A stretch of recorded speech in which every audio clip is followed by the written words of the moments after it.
नमस्कार, मैं हूं उदय कुमार और आप देख रहे हैं बिहार उदय न्यूज। दोस्तों, आज हम बात करने वाले हैं बिहार में राज्यसभा की जो सीटों का चुनाव होने वाला है। 5 राज्यसभा की सीटें खाली हो रही है और उसको लेकर आरजेडी ने ऐलान कर दिया है और 5वीं सीट को लेकर घमासान जारी है। एक तरफ जीतन राम मांझी ने 5वीं सीट पर दावा ठोक दिया है। चिराग पासवान के पास 19 विधायक हैं। चिराग पासवान की पार्टी कह रही है कि हम बातें करें चिराग पासवान के बारे में तो चिराग पासवान पूरी तरह से निश्चिंत है। हालांकि बातें करें तो चिराग पासवान के पार्टी के द्वारा राज्यसभा सीटों पर दावा ठोका जा रहा है। दूसरी तरफ पवन सिंह को भी भरोसा दिया गया है कि उनको राज्यसभा भेजा जाएगा और बातें करें तो उपेंद्र कुशवाहा को सीट बचाना इस बार लग रहा है मुश्किल होगा, क्योंकि बगैर विधानसभा किसी भी विधानसभा के सदस्य होते हुए उनके बेटे दीपक प्रकाश को मंत्री बना दिया गया है। बिहार मंत्रिमंडल में पंचायती राज विभाग का मंत्री बना दिया गया है। तमाम तरह के बातें हैं दोस्तों, हम इस वीडियो में आपको बताएंगे। 5 राज्यसभा की जो सीटें खाली हो रही है, जेडीयू की भी बात करेंगे। तमाम बातें हैं दोस्तों, राज्यसभा की सीट पर जो बातें निकल कर आ रही है एक एक करके हम बताएंगे। उससे पहले हम आगे बढ़े, आपसे करवद आग्रह है कि अगर आप चैनल पर नए हैं तो चैनल को सब्सक्राइब कर लीजिए, बेल आइकन दबा लीजिए, जिससे आपको आगे की जानकारी मिलता रहे। देखिए, बिहार में राज्यसभा की 5 सीटों पर टेंशन बढ़ चुकी है, खींचातान जारी है। विधायकों से शपथ पत्र लिए जा रहे हैं, बड़ी बातें निकल कर आ रही है। देखिए, खरीद फरोख्त को रोकने के लिए एनडीए ने विधायकों से दस्तखत करवाने शुरू कर दिए हैं। लालू ने, आरजेडी ने शपथ पत्र ले लिया और उपेंद्र कुशवाहा की मुश्किलें बढ़ती हुई नजर आ रही है। दोस्तों, बिहार की सत्ताधारी पार्टी हो या विपक्ष की पार्टी हो, होली में भी सीक्रेट मीटिंग राज्यसभा चुनाव के लिए लगातार कर रहे हैं और 5 राज्यसभा के सीटों पर होने वाले चुनाव को लेकर जेडीयू और बीजेपी के 2-2 सीटें तो लगभग तय है और घमासान 5वीं सीट को लेकर है। दूसरी तरफ तेजस्वी यादव ने भी अपनी उम्मीदवार उतारने की बातें कर दी है और राजनीतिक गलियारों में ये भी चर्चाएं चलने लगी कि तेजस्वी यादव राज्यसभा जाना चाहते हैं। और बात करें आरजेडी से तो प्रेमचंद्र गुप्ता की भी बातें हो रही है, हिना साहब की भी बातें हो रही है कि उनको राज्यसभा कैंडिडेट बनाया जा सकता है।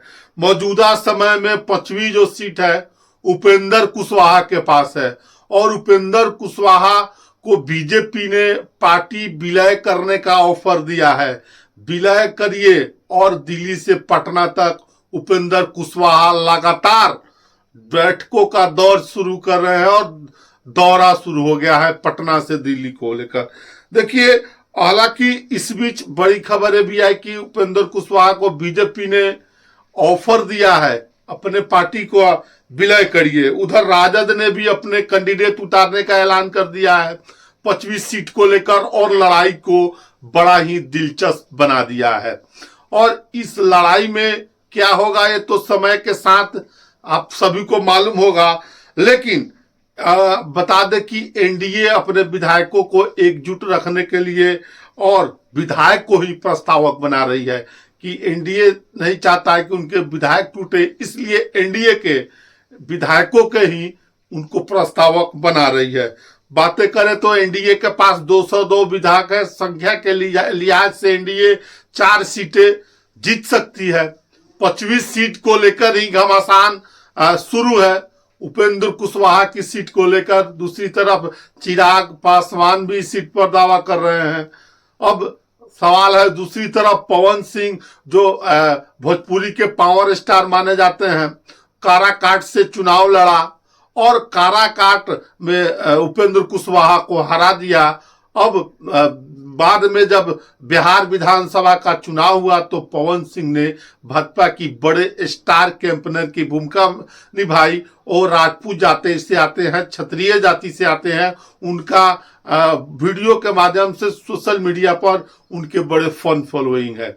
मनोज तिवारी ने भी कहा कि पवन सिंह का हक बनता है, पवन सिंह राज्यसभा जाना डिजर्व करते हैं। तो पवन सिंह के लिए क्या मैदान खुल गया है, क्या पवन सिंह को लेकर हरी झंडी मिल गई है। दूसरी तरफ बातें करें तो राज्यसभा शेड्यूल के बारे में हम बातें करें, 26 फरवरी को चुनाव का नोटिफिकेशन जारी हुआ, 5 मार्च को नामांकन की आखिरी तारीख है और 9 मार्च का नामांकन वापस लेने की तारीख है। 16 मार्च को सुबह 9 बजे से 4 बजे तक वोटिंग होगी और 20 मार्च को बात करें तो चुनाव की प्रक्रिया पूरी तरह से खत्म कर ली जाएगी। और दूसरी तरफ आरजेडी ने भी अपने विधायकों से लिखित लिया है, शपथ पत्र लिया है और लिखित समर्थन लिया है आरजेडी ने भी। और बात करें तो ऐसे में अगर पूरा महागठबंधन के बारे में बात करें तो आरजेडी 25, कांग्रेस 6, लेफ्ट 1 और आईआईपी यानी आईपी गुप्ता की पार्टी 1, लेफ्ट 3 उन्हें समर्थन भी देता है। तो बीएसपी की 1 और एआईएम की 5 विधायकों की जरूरत आरजेडी को पड़ेगी। तो सबसे मुश्किल में नजर अभी कोई आ रहा है तो इस चुनाव में उपेंद्र कुशवाहा की मुश्किलें बढ़ी हुई दिख रही है और चिराग पूरी तरह से निश्चिंत है इसको लेकर। और बातें करें निश्चिंत होने के साथ साथ और मांझी एनडीए की चिराग की मुश्किलें बढ़ा रहे हैं। मांझी जीता ना मांझी भी दावा ठोक रहे हैं। देखिए अब बातें करें तो इन चेहरों में राज्यसभा में किन किन चेहरों की एंट्री हो सकती है, सवाल बड़ा है। देखिए पवन सिंह, जैसे कि मैंने बताया लोकसभा चुनाव के दौरान पवन सिंह चुनाव लड़े थे, काराकाट से हरा दिया था, उनका भी दावा इस बार मजबूत पवन सिंह का माना जा रहा है। दूसरी तरफ रामनाथ ठाकुर ईबीसी के चेहरा है, नीतीश के काफी करीबी है, सीएम नीतीश कुमार के, उनका लगभग जाना तय है। दूसरी तरफ हरिवंश नारायण सिंह 2 बार राज्यसभा जा चुके हैं जेडीयू के तरफ से। अब सवाल यह है कि जेडीयू फिर 3 बार भेजेगी राज्यसभा। हालांकि 2 बार उन्होंने 3 बार ही किसी को राज्यसभा भेजा है और हरिवंश नारायण सिंह की नीतीश कुमार से अच्छे संबंध है, साथ साथ प्रधानमंत्री नरेंद्र मोदी के काफी करीबी नेताओं में शुमार माने जाते हैं। दूसरी तरफ जेडीयू से चर्चा मनीष वर्मा को लेकर है, नीतीश कुमार के सलाहकार है, आईएएस की नौकरी छोड़ के आईपीएस की नौकरी छोड़कर राजनीति में आए हैं। नीतीश के ये भी काफी करीब है, जेडीयू इन पर दांव खेल सकती है।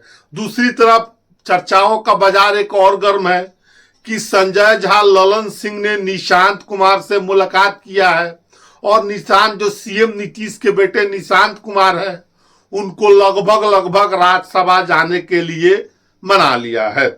और बता दें कि सूत्रों के मुताबिक नीतीश कुमार के काफी करीबी नेताओं में निशांत कुमार अब धीरे धीरे लगभग इस बात पर सहमत हो रहे हैं कि उनको राज्यसभा जाना है। इनके लिए लगभग विश्वसनीय सूत्रों को माने तो मना लिया गया है निशांत कुमार को। तो राज्यसभा सीटों को लेकर बिहार में रस्साकसी का खेल चल रहा है। एक तरफ उपेंद्र कुशवाहा की मुश्किलें बढ़ी हुई हैं और 25 सीट को लेकर महागठबंधन आरजेडी ने खेल बड़ा ही रोचक कर दिया है। बहरहाल आपकी क्या राय है बिहार में इस राज्यसभा सीट चुनाव को लेकर? इस वीडियो के बारे में अपनी राय कमेंट बॉक्स में जरूर दीजिएगा। ऐसे ही खबर के लिए बने रहें बिहार उदय न्यूज के साथ। बहुत बहुत धन्यवाद।